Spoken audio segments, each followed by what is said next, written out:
c'est Ingrid de Jirfia. Vous allez nous découvrir en interview sur Inspiration Métal. Bah écoute, c'est la première fois qu'on se parle. Je suis content de te voir et de te parler, bien évidemment. Toi, tu es Ingrid, la chanteuse de Jirfia. J'ai envie de dire nouveau groupe, mais nouveau et ancien, parce qu'il y a toute une histoire derrière. La première question que j'ai envie de te poser, c'est par rapport au concert, au seul concert que vous avez donné, c'était le 7 mars 2020. Vous avez quand même réussi à donner un concert en 2020, ce qui est pas mal pour un groupe. Et, vous avez joué au Cirque électrique, je crois que c'était samedi 7 mars à Paris. Exactement. Oui, merci pour nous remémorer ce chouette moment. Oui, on a enregistré, non, on a joué une semaine avant d'être confiné. On s'y attendait pas du tout. Comme tout le monde, ça nous est tombé dessus. Donc, c'était prévu de longue date. Voilà. C'était à la fois un bon rodage et puis en même temps, on a été stoppé net par la suite. Donc, oui. Voilà, on va s'y remettre. On va chercher. Comment on aborde un concert comme ça, le premier concert? En fait, vous vous connaissez, toi, tu as intégré un groupe où il y avait déjà Jérôme et Pascal qui se connaissent depuis de nombreuses années, donc qui faisaient partie d'un autre groupe qui s'appelait Born From Live. Mais comment on s'intègre, surtout pour le premier concert? Est-ce qu'il y a eu beaucoup de pression? Est-ce que vous avez beaucoup répété? Oui, à l'époque, on pouvait répéter un peu plus, effectivement. Donc, on s'était préparé comme il se doit. On avait aussi recruté un guitariste en plus pour l'occasion. En fait, moi, j'ai intégré le projet. On a plutôt monté ce projet-là suite à mon arrivée, quoi. Je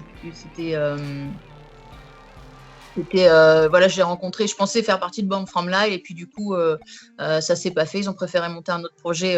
Moi, c'est vraiment un projet commun, donc je me suis investie là-dedans. On a fait ça ensemble, quoi.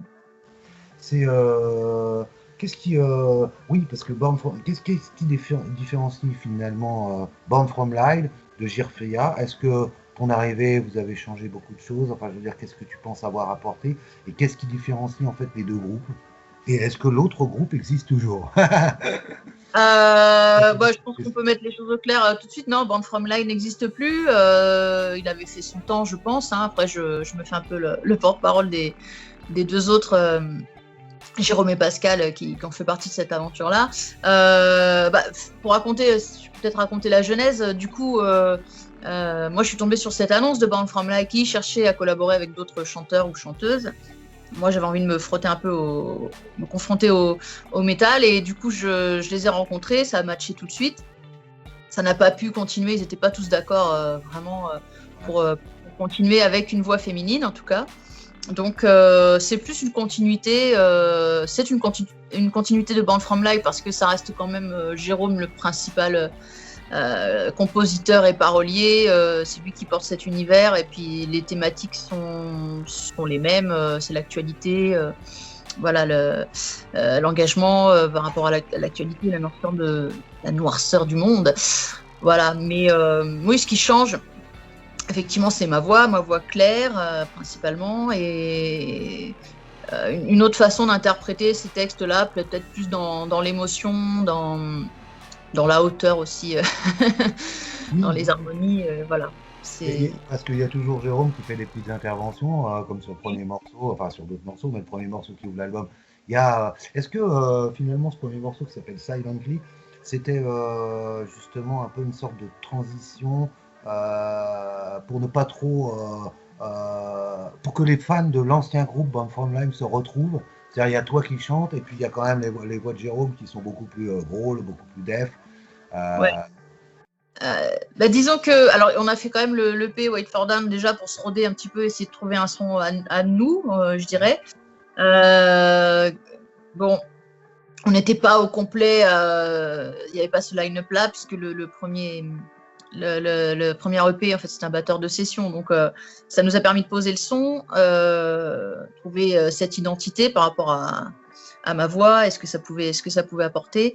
Donc, on avait déjà fait un peu cette transition-là. Là, on est vraiment dans la suite logique aussi de de l'EP, la suite artistique, même si voilà, on a poussé plus ma voix, on a fait plus de choix de petits temps comme ça, c'est peut-être ce qui donne ce côté prog aussi, une espèce de petit temps suspendu, un peu acoustique aussi au milieu des chansons, pas mal de ruptures, voilà, on a essayé de faire évoluer le son, d'être un petit peu plus ambitieux, malgré les conditions techniques un peu difficiles d'enregistrement. Enfin, d'enregistrement non, mais de composition en tout cas, de mise en place de tout ça. On a tout fait à distance à la base, on a tout maquetté à distance et voilà. Est-ce que tu t'es senti finalement, tu me parlais de l'EP, c'est vrai qu'il y a eu un EP juste pas très longtemps avant d'ailleurs. Est-ce que tu t'es senti plus à l'aise? Est-ce que ton investissement dans l'album et peut-être dans l'écriture, je sais pas, des textes, a été plus importante? Je suppose que bon là, ça faisait un peu plus d'un an que tu étais avec le groupe. Les choses ont évolué, quoi. Par rapport à l'écriture, non. Moi, je n'écris pas les textes, pas encore. Enfin, on verra. Mais vraiment, il a son univers et sa façon de poser les mots sur ce qu'il ressent de tous ces sujets-là. Donc, moi, ça me va très bien. J'y adhère complètement. J'ai plus une démarche d'interprète qui est vraiment assumée, quoi. Je porte la parole de quelqu'un et je la fais mienne aussi. Du coup, je sais plus la question. Non, par rapport à ton implication dans cet album. Ah oui, mon implication. Oui, alors oui, effectivement. Techniquement, donc moi j'ai fait vraiment, je suis rentrée dans cet univers-là, métal. J'avais une envie, moi, techniquement, de pousser plus et de m'affirmer plus, d'être plus technique. Et voilà, j'avais commencé ce travail pour Girfia, enfin poursuivi ce travail de chanteuse pour Girfia. Et pour cet album aussi, on est parti chercher plus haut, plus fort pour ma voix. Et voilà, et je pense que oui, ça a permis d'affirmer le style, d'affirmer ma place au sein du projet, de porter les choses encore plus dans l'émotion, j'espère, à la fois la puissance et l'émotion, quoi. Tu veux dire que donc apparemment c'est Jérôme qui écrit tous les morceaux et les textes aussi, pour la plupart en tout cas. Donc toi, ton implication, elle n'arrive que après, ou est-ce que vous retravaillez un peu les textes ensemble, enfin en tout cas les idées, comment ça se passe à ce niveau-là? Je peux donner j'ai donné d'ailleurs des idées. On était un peu parti là-dessus aussi, que je propose des thèmes, éventuellement qu'on coécrive des parties. On avait commencé en début d'année. D'ailleurs, le morceau House of Poison est un peu commençait ce type de collaboration aussi, quoi. J'ai proposé ce thème-là qui était un thème de mes aventures personnelles, on va dire. Et après, vraiment, le confinement est arrivé et c'est Jérôme qui s'est lancé là-dedans un peu à corps perdu, quoi. Vraiment, ça, je pense que ça l'a aidé à tenir aussi. Donc voilà, ça venait tout seul. Il proposait déjà des trucs bien en place, bien carrés. Voilà, après, ça m'arrive de me donner mon avis, mais bon, vraiment, je pense que c'était tel quel, ça se suffisait. Il n'y a pas énormément de choses à. C'est très affirmé. Il a déjà une façon d'écrire très, très ancrée. Donc, voilà, ça aurait été difficile de lui dire de tout refaire. Non, c'était déjà bien. Moi, je t'ai un peu servi sur un plateau et je l'en remercie parce que c'est une façon de travailler, moi, qui me va bien, assez fulgurante comme ça et très, très foisonnante. Voilà, il le fait très bien et ma foi, on porte ça avec lui, quoi. Il nous fait adhérer à son projet, à cet univers et on y va. Est-ce que donc vous avez enregistré à Libri Studio, hein, c'était avec Andrew Guillotin qui est quand même très connu maintenant, en tout cas en France, enfin qui a déjà une bonne expérience derrière lui. Comment ça s'est j'ai voulu vous le remercier pour la qualité de son travail et aussi de ses bières. Elles sont bonnes les bières à Libri Studio. Oui. Je suis pas hyper fanat, mais c'est vrai que les poubelles débordent quand on va là-bas. Non, on est super bien accueillis. Au-delà de ça, c'est toujours c'est une façon de bosser assez roots, mais vraiment on a une ambiance de travail qui est super. C'est un très bon coach, très voilà, il nous porte, il nous pousse à tirer le meilleur de ce qu'on peut faire parce qu'il saisit très bien l'univers de chacun. Et voilà, puis le fait, voilà, par rapport au mixage aussi, c'est beaucoup investi. Il a capté tout de suite ce que voulait ce que voulait Jérôme, parce que bon, évidemment, je pense qu'ils sont du même univers pour le coup, et puis il a fait un boulot aussi pour intégrer cette voix féminine qui est pas si souvent intégrée dans des musiques aussi lourdes, quoi. Et voilà, c'était vraiment, on y retourne vraiment avec plaisir. On y retournera sans doute. Merci Andrew, merci Nico. Comment ça s'est passé, toi, en tant que chanteuse, justement, l'enregistrement en studio? Est-ce que vous vous êtes fixé des challenges? Comment tu as travaillé avec lui, spécialement les enregistrements des voix? Avec Jérôme, avec Jérôme, on fait. Vraiment, on a tout fait à distance. Alors, ce qui est de bien, c'est que déjà, au niveau de la composition, c'est pas si courant. Il prend vraiment en compte ma voix, donc il n'y a pas énorme de transposition et compagnie à faire. Il a vraiment ma voix, ma tona en tête, quoi. Et en studio, voilà, Andrew, c'est vraiment mon coach, quoi. Parce que là, j'ai enregistré chez lui. Non, c'est voilà, qui me rassure aussi, parce que j'ai quand même des doutes souvent, et voilà, je me sens vraiment, j'ai beaucoup de bienveillance, quoi, au moment des enregistrements, donc ça m'aide beaucoup, voilà. Il y a eu des morceaux, alors il y a eu des morceaux en tout, dont 2 reprises. Est-ce qu'il y a eu des morceaux, et donc 6 nouveaux morceaux, est-ce qu'il y a eu des morceaux qui ont été un challenge pour toi vocalement? Il a fallu que tu t'investisses un maximum, que tu retravailles le morceau. Oui, il y avait sur The Farewell à la fin et tout, des montées vraiment, voilà, c'était un peu les montagnes russes, c'est des morceaux un peu montagnes russes pour moi, mais non, du coup, ça a été moins difficile, c'était plus difficile chez moi, mais pour des raisons voilà, pratiques. Mais une fois en studio, ça passait plutôt bien, quoi. Donc j'étais assez contente du résultat. Non, ça n'a pas été un énorme défi, quoi. Par contre, oui, je me suis rendu compte que j'avais encore gagné par rapport au premier EP. Voilà. Et puis voilà, je pense que j'ai mieux intégré moi cet univers-là encore plus, donc ça me pose beaucoup moins de problèmes techniques. Est-ce que, alors tu me parlais de House of Poison, c'est votre premier single, il y a eu une vidéo aussi qui a été faite. Alors tu me disais que c'était un morceau très personnel, donc j'avais déjà envie de te demander sur ces 6 titres, pourquoi avoir choisi spécialement ce morceau-là. Est-ce que justement c'est parce que c'est quelque chose de très personnel et que tu as réussi à convaincre les autres de prendre ce morceau comme single? Oui, peut-être. Il y avait le côté que c'était un petit peu plus personnel. Ça permettait d'exorciser quand même cette mésaventure. Alors je précise donc, voilà, comme on a le côté militant, c'est sur voilà, pour un peu dénoncer certaines associations un peu type sectaire qui proposent des thérapies alternatives, voilà, sans aucun filet médical. Voilà, donc c'est pour faire court, c'est un peu ça le sujet. Et aussi parce que c'est un des plus courts de l'album, on va pas se mentir. Et puis voilà, et puis ça permettait aussi, avec le visuel aussi de l'album qu'on a choisi aussi, c'est un peu issu aussi de ce clip qu'on a fait. Donc on essaie de relier un peu tout ça, quoi, le visuel, ce titre en particulier, voilà, le côté introspectif encore plus, puisque vraiment là c'était une histoire personnelle et pas simplement l'actualité qu'on a pu revisiter à notre façon, quoi. L'album il s'appelle Still Waiting, il y a une très belle pochette, hein, où on te voit en train de, un peu dans la position du penseur, Oui. et à genoux en tout cas, mais entouré de bougies. Donc c'est une pochette quand même assez zen, assez où on sent beaucoup de sérénité en toi, on a l'impression d'avoir de la sérénité. Comment est née cette idée de faire cette pochette? Est-ce que ça vient de toi? Est-ce que vous en avez discuté tous ensemble?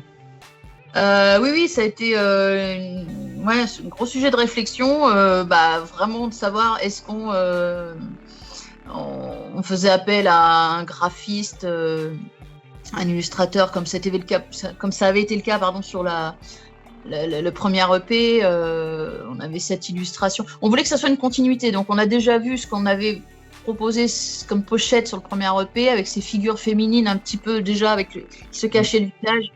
À l'époque, je disais on ne savait pas si elles pleuraient ou si elles hurlaient derrière leurs mains, quoi, si elles étaient prêtes à mordre. Et ouais, donc c'était pour continuer sur la figure féminine. C'est plus incarné aussi parce que pour le coup, coucou, c'est moi sur la photo. Et là, t'es toute seule. Et ouais, il y a un petit côté position fétale, pensive. Et puis ce cercle, ouais, je pense que oui, c'était un peu l'introspection, mais je pense qu'on a été marqué par cette année difficile, voilà aussi. Hein. Il y a eu un retour à soi un peu forcé, et puis par rapport à ce de quoi on parle, l'actualité, voilà, faut toujours on a toujours envie d'avoir ce recul quand même par rapport à ça, quoi. Vous attendez quoi alors, Still Waiting? Ben voilà, wait for Dawn et Still Waiting. Donc on attend encore l'aurore et on n'est plus les seuls. Oui, il y a à peu près plus les seuls, voilà. En fait, je ne sais pas si quelque part on n'avait pas anticipé. Non, mais voilà, c'est vrai que le monde n'allait déjà pas très bien, on va pas se mentir. Le monde musical, peut-être encore culturel un peu plus aussi. Non, on attend, voilà, immédiatement la sortie de crise et puis plus généralement, voilà, plus de bienveillance. On aimerait, ça serait peut-être plus difficile de faire des paroles si tout allait bien, quoi, de faire des œuvres si tout allait bien, ok, mais n'empêche que voilà, il y a énormément de combats encore à mener, quoi. Par rapport à l'écologie, par rapport à l'accueil des réfugiés, moi c'est quelque chose qui me révolte au plus haut point, quoi. Ouais. Comment on traite ses semblables. Alors justement, sur ces 6 morceaux, est-ce qu'il y a des textes dont tu te sens plus proche, qui t'ont plus touché que d'autres? Oui, donc, comme je disais, House of Poison, histoire personnelle, et puis Silently, qui est sur la condition des femmes au Salvador, et notamment l'interdiction de l'avortement. Certaines femmes en prison dès qu'elles font une fausse couche, voilà, qu'on accuse d'infanticide. Voilà, c'était une petite histoire à la base qui n'avait pas fait la une de beaucoup de journaux et puis qui finalement est revenue d'actualité puisque fort heureusement la cause de l'avortement l'a emporté en Argentine notamment. Il y a encore le combat en Pologne. Enfin voilà, ça évolue. Disons que ces petites histoires-là mettent en avant un problème plus général, plus mondial, la condition des femmes et l'accès à l'avortement. Est-ce qu'elles peuvent être libres de leur corps ou pas, quoi. Voilà. Justement, est-ce que toi, avec ton arrivée au sein du groupe, tu essayes justement d'apporter une touche plus féminine, en tout cas aborder des sujets plus féminins, comme tu parlais de l'avortement par exemple, des choses comme ça qui sont que peut-être pas forcément un groupe de rock ou de métal penserait à aborder dans ses textes? Non, pas spécifiquement. Après, je pense que il y a énormément de combats qui sont liés, quoi. Voilà, la condition humaine, ce qu'on fait voilà, l'exploitation, enfin tout est relié. Donc évidemment, moi personnellement, j'ai la cause féministe qui me tient à cœur depuis de nombreuses années, qui est revenue au premier plan ces dernières années. Je crois pas que j'aurais, moi, en tant qu'interprète, aimé ne parler que de ça. Donc, voilà, donc ça me va bien, quoi. C'est assez varié et voilà, je me reconnais dans tous les textes, quoi, que Jérôme propose. Donc, voilà, pour l'instant, je me vois pas faire un truc. J'ai pas envie de dire pro-féministe, mais en tout cas, j'ai pas envie de ne parler que de ça, puisque voilà, puis il y en a d'autres qui le font très bien, hein, donc est-ce que vous aviez écrit, est-ce que tous les morceaux sont des morceaux totalement récents, ou est-ce que vous avez le premier EP est sorti en 2019, Est-ce que vous avez, il y avait déjà des morceaux qui avaient été écrits, qui ne s'étaient pas retrouvés sur l'EP et que vous avez utilisés sur cet album? Non, alors on a hésité à réintégrer, enfin à remettre des morceaux du premier EP. Et puis finalement, c'était ce qui était envisagé au départ pour aller plus vite. Et puis finalement, la période de confinement a permis plus de nouveaux morceaux. On a un peu triché dans le sens où on a intégré, on a mis ça en bonus track du coup, mais des deux autres morceaux qu'on avait déjà enregistrés et clippés l'année dernière, qui sont deux anciens morceaux de Born From Lie qu'on a revisité un peu. Et voilà, donc non, c'est beaucoup de nouveaux de cette année, précisément. Oui, tu me disais, deux morceaux de Born From Lie. Même trois, il y a This Is My Home aussi. Oui, Live With That Voice. Pourquoi vous avez... alors, ils ont fait beaucoup d'albums, plusieurs albums en tout cas. Ouais. Pourquoi vous avez choisi ces titres-là en particulier et puis aussi, qu'est-ce qui vous a motivé à finalement remettre deux bonus, deux morceaux de Born From Lie? Oui, alors c'est vrai qu'on a voulu les a mis en bonus déjà parce que ça n'était pas issu de la même session d'enregistrement. Donc voilà, on voulait un peu marquer la petite différence au niveau du traitement, quoi. Et ensuite, c'est Jérôme qui choisit ces morceaux-là. D'abord, je pense en fonction de ce que je peux chanter moi, parce que on a déjà testé sur pas mal de morceaux de Born From Lie, ça colle pas avec tout. Et puis c'est un choix aussi, c'est plutôt voilà des morceaux qui lui étaient chers à lui, et puis il y avait une certaine frustration en fait sur certains albums de Born From Lie où voilà ça n'a pas eu le traitement sonore que ça méritait, et donc c'était vraiment l'occasion de les revisiter et de leur donner voilà une nouvelle lumière, voilà une nouvelle interprétation, et puis voilà un nouvel écrin sonore, quoi. Voilà, donc pour pas qu'il tombe dans l'oubli, quoi, parce que bon, après ça reste le même univers, voilà, je le dis, c'est Born From Lie, c'est un peu les mêmes thématiques et le même compositeur surtout, donc voilà, ça reste. Alors, on parlait du premier concert, de l'unique et premier concert du groupe. Au début, comment tu décrirais le groupe sur scène, justement, parce que pour que les gens essayent de peut-être visualiser, et qu'est-ce que vous essayez de transmettre au public?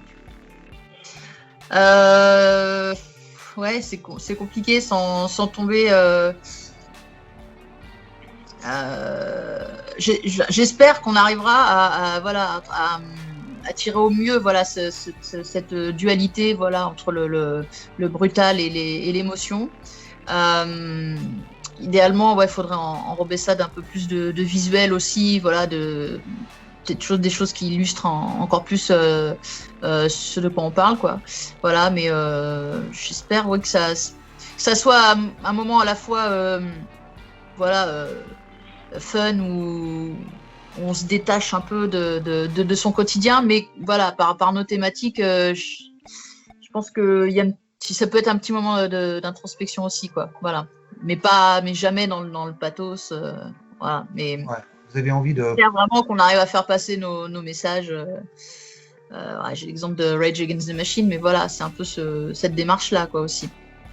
Il y a des thèmes que tu as envie d'aborder dans le futur, tiens à cœur, un sujet important pour toi, en tout cas, auquel tu réfléchis souvent, et que tu as envie justement que le groupe prenne aussi à bras le corps dans une chanson? Ça brasse déjà pas mal, donc non, mais ça brasse déjà énormément de choses. Non, voilà, voilà l'exploitation des gens, et puis voilà le problème de l'accueil de nos semblables, quoi. C'est vraiment quelque chose qui me chiffonne, qui me met très très mal à l'aise dans ce monde. Après voilà, on va essayer de pas tomber dans trop de facilité non plus, ni trop de généralité. Voilà, je trouve intéressant, moi, de prendre des petites histoires comme ça et de de les réécrire voilà, dans un contexte artistique. Voilà. Mais ouais, non, une thématique particulière, non. De toute façon, il n'y aura qu'à regarder l'actualité. Hein. Ouais, c'est clair. Comment? Sur Facebook. Ouais, ouais. Non, puis on parlera pas du virus, non. Non, non. Non, on ne parlerait pas de virus. Justement, toi, tu l'as vécu comment, le virus, qu'on vit toujours, hein, d'ailleurs. Non, il est là. Il est là. Oui, oui, oui. Comment, enfin, je veux dire, en tant qu'artiste, hein, comment on le vit? On voit bien que le monde culturel est vraiment un peu sur une balance, on ne sait plus trop ce qui se passe, on a l'impression que ça peut s'effondrer, ça a commencé, il y avait plein de fissures partout et que ça continue à se fissurer partout vu les conditions. Comment on le vit en tant qu'artiste? Moi, alors, puisque voilà, ils ont mis ces espèces d'appellations, de classification, comme on aime en faire, donc essentiel ou non essentiel. Je suis pas défaitiste, mais je suis pas étonnée non plus de cette qu'on soit un peu que le monde culturel soit un peu relégué à ce côté voilà, inutile, quoi, parce que non essentiel, ça veut dire voilà, certainement que ça sous-entend que c'est inutile. Je suis pas étonnée parce qu'il y a toujours cette espèce d'imaginaire derrière qui se dit que les artistes ont un don et que ça leur suffit et que on peut vivre d'amour et d'eau fraîche. Certainement, je sais pas. Il y a un problème avec la rémunération de l'art, je trouve. C'est ou trop, c'est dans des choses extrêmes, ou alors on gagne rien du tout, quoi. C'est bon, voilà. Maintenant, en France, quand même, c'est le seul pays où il y a de l'intermittence. C'est ce qui protège pas mal d'artistes actuellement. Donc, pourvu que ça dure, il y a des intermittents dans le groupe. Donc, vraiment, ça dure. Je sais pas combien de temps. Tous les domaines sont impactés. En fait, ça s'imbrique les uns aux autres. La restauration, c'est les sorties, c'est le concert qu'on va voir après ou avant. Bon, voilà. C'est très. Je suis pas étonnée parce que c'est des questionnements qu'il y avait déjà avant sur la place de l'art, et puis par rapport au domaine musical, voilà, qu'est-ce que ça va engendrer? S'il y a moins de spectacles, c'est moins de sources de revenus, moins de concerts, c'est moins de revenus. Donc est-ce qu'on se rabat sur la vente d'albums? Ben non, même plus, parce que le streaming est en train de voler tout le monde, quoi. Donc pas le choix. Et en tant que jeune groupe, je sais pas comment les plus jeunes vont pouvoir se professionnaliser réellement là-dedans, s'il n'y a pas de quoi en vivre. Voilà. J'ai vu que tu avais aussi, parce qu'en fait, tu as beaucoup d'activités. J'ai vu aussi que tu faisais partie de, je crois que c'est 2 groupes, en tout cas, j'en ai relevé un, c'était Oscille. Oui, enfin là, j'ai plus que Oscille et Girfia. Voilà, le reste, c'était des. Oui. Alors, justement, Oscille, vous avez sorti un EP, je crois que c'était en 2017, qui s'appelle Never Ending Road. C'est ça, Never Ending Road. Je pense que vous préparez aussi un nouvel album. Que représente déjà ce groupe Oscille comparé à Girfia? Oscille, ça fait beaucoup plus longtemps maintenant qu'on a monté ça, qui était au départ un projet de cover, de reprise, qu'on essayait déjà de choisir des morceaux assez pointus à la base. Donc ça nous a fait grandir, nous connaître et tout. Et puis, oui, on a sorti cette EP en 2017, qui était en fait, c'était après la naissance de mon petit, comme il y a eu une parenthèse en fait, le temps que je le mette au monde. Voilà, à l'époque, du coup, ça fait un peu gestation pour tout le monde, et voilà, ils se sont mis à composer, Vincent surtout, que je salue aussi, et du coup, voilà, ça a été. C'est toujours voilà ce projet d'album. En fait, il est prêt, mais il est juste pas mixé, quoi. Pas mixé totalement, et donc ça prend plus de temps que prévu pour diverses raisons, parce que l'ingé son est très très pris aussi. Puis voilà, avec les retournements de situation sanitaire, etc. Voilà, tout le monde fait comme il peut. C'est prévu pour l'année prochaine. Voilà, il y a quasiment tout est prêt, sauf le mixage qu'il nous faut. Et musicalement, comment tu décrirais Oscille, comparé à Girfia, que moi je connais, mais Oscille je connais pas? Ouais.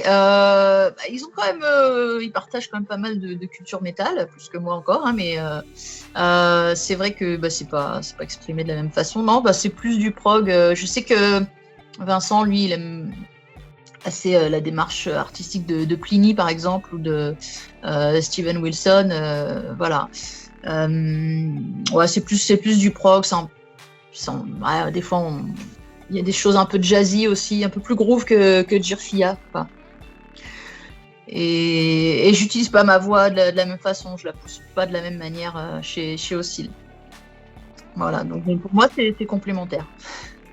Comment finalement comment tu es devenue chanteuse et quels sont peut-être des femmes ou des hommes, hein, des chanteurs aussi, qui t'ont inspiré, t'ont vraiment donné le déclic. Je suppose que c'était comme beaucoup, hein, quand on est tout petit, enfin tout petit entre guillemets, quand on n'est pas très très vieux, quand on a un déclic par rapport à un album, par rapport à un artiste. Comment tout ça est né pour toi? Bah, réellement, pour me parler que, bon, évidemment, effectivement, je chante depuis toute petite. J'ai appris à chanter toute seule, moi. Mais effectivement, c'est plus, voilà, quand vraiment l'album marquant, c'est Grace de Jeff Buckley, voilà, qui m'a vraiment ouvert à toute une culture musicale, à la fois rock, jazz, et puis un peu orientale aussi, avec Nusrat Fatih Ali Khan. Enfin voilà, et puis la façon dont il poussait sa voix, qui est encore aujourd'hui extraordinaire, souvent copiée, mais jamais égalée. Et voilà, c'est ça. Après, voilà, en artiste féminine, bien sûr, même si lui avait quand même des sons, pourquoi, ouais, allons jusqu'à dire féminin quand même. Non, après, c'est Björk, Tori Amos, Sinéad O'Connor, Fiona Apple, des artistes comme ça, quoi, qui m'ont inspiré vocalement. T'es quand même un peu loin, c'est d'un autre univers, ça, comparé à ce que tu chantes maintenant. Oh, pas si loin, quoi. C'est Buckley, il avait quand même des références, ouais, quand même très heavy, hein, de son époque.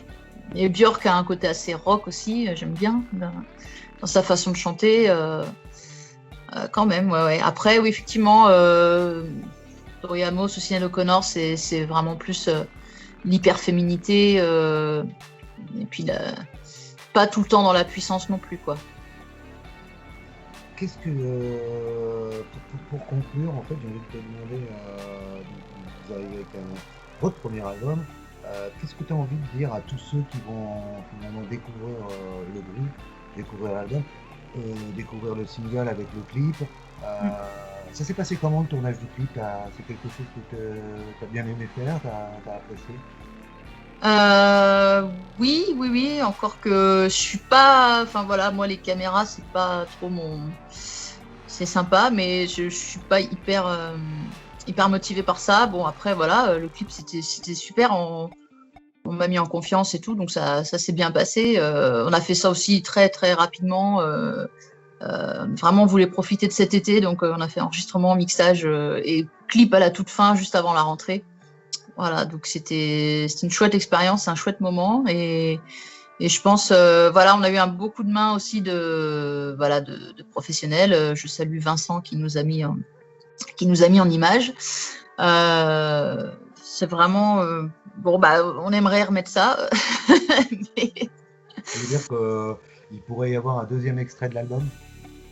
Oh bah, il y aura certainement un deuxième extrait. Après, voilà, on se pose la question avec tout ça, de comment faire vivre cet album. C'était un peu un risque de sortir ça à cette période. On a fait ce choix-là de malgré tout le sortir, comme d'autres groupes, même indé. Voilà, effectivement, faut le faire vivre. Est-ce que ce sera sous forme de clip, ou alors effectivement de petits enregistrements maison? On y pense aussi. On est en pleine réflexion là-dessus. Je pense que ça va se faire dans les prochaines semaines, oui. Il y a beaucoup de groupes il y a les réseaux. Il y a beaucoup de groupes qui font des reprises. Ça, c'est quelque chose qui vous tente en vidéo, enfin via Facebook, YouTube. Ouais. Qu'est-ce que vous avez envie de faire? Moi, je cours pas après parce que j'ai plus l'âge. Je l'ai fait tellement que voilà. Je suis vraiment plutôt pour le risque à prendre que de faire de la compo.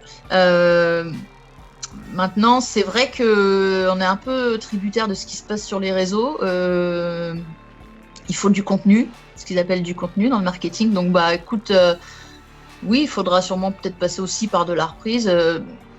faire vivre nos titres peut-être en acoustique aussi, enfin organiser des petites sessions comme ça, coin du feu. Guitare, Ça pourrait être sympa hein, avec la guitare. Non, oui, on fera. Voilà, On donnerait les grillades. on est plutôt, pour tout dire, sur cet objectif-là. Voilà. Oui, il y aura sûrement de la reprise et tout, voilà. Mais pas du Lacuna Coil.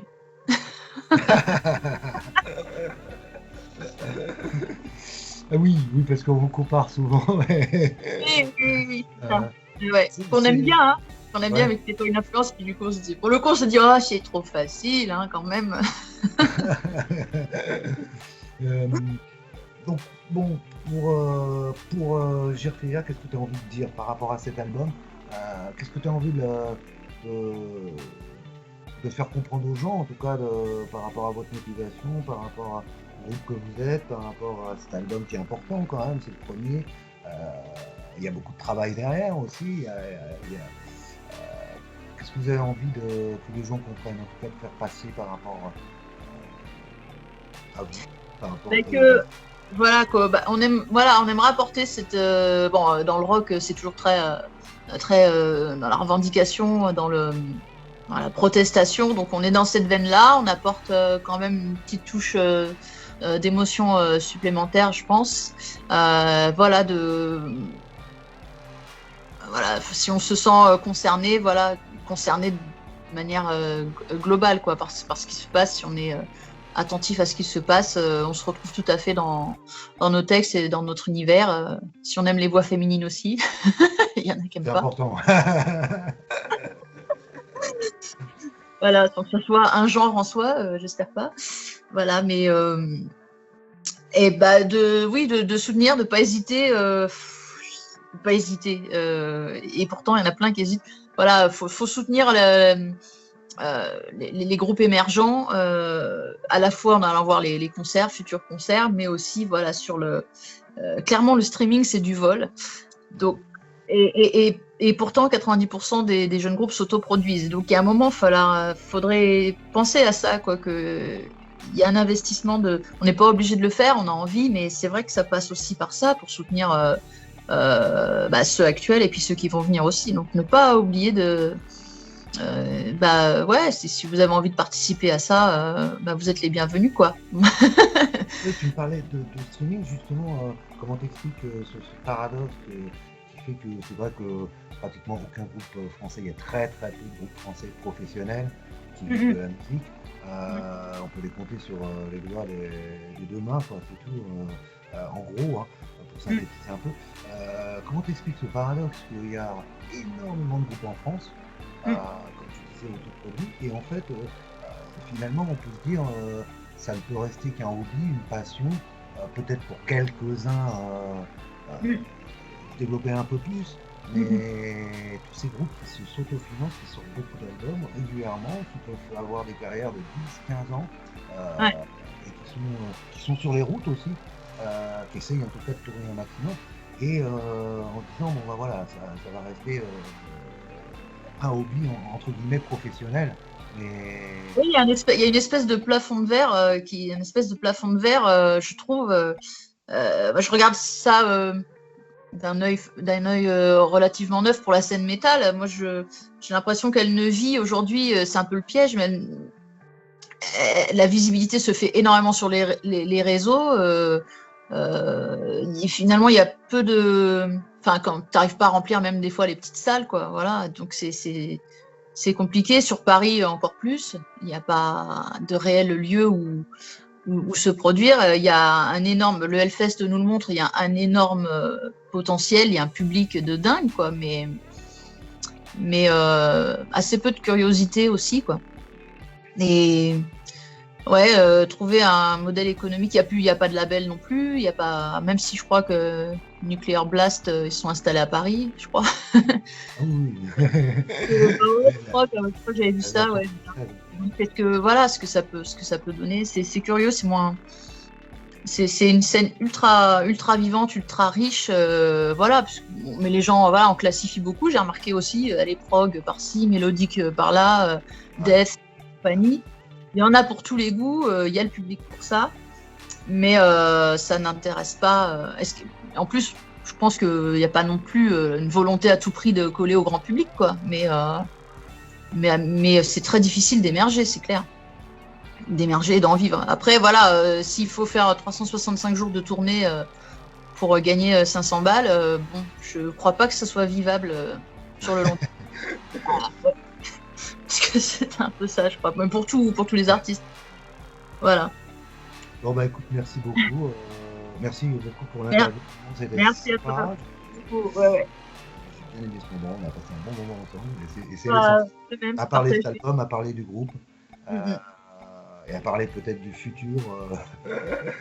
Futur en général, mais bon, on désespère pas. Hein, et puis voilà. Je dis, j'ai le petit faux derrière pour. Là, on picole beaucoup. Oublions. Merci beaucoup. Non, mais voilà, c'est un plaisir.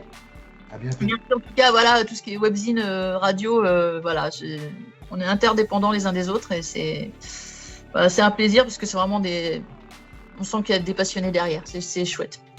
Je crois que c'est le truc qui nous anime tous. Voilà. Bah, merci à toi. Merci. Merci.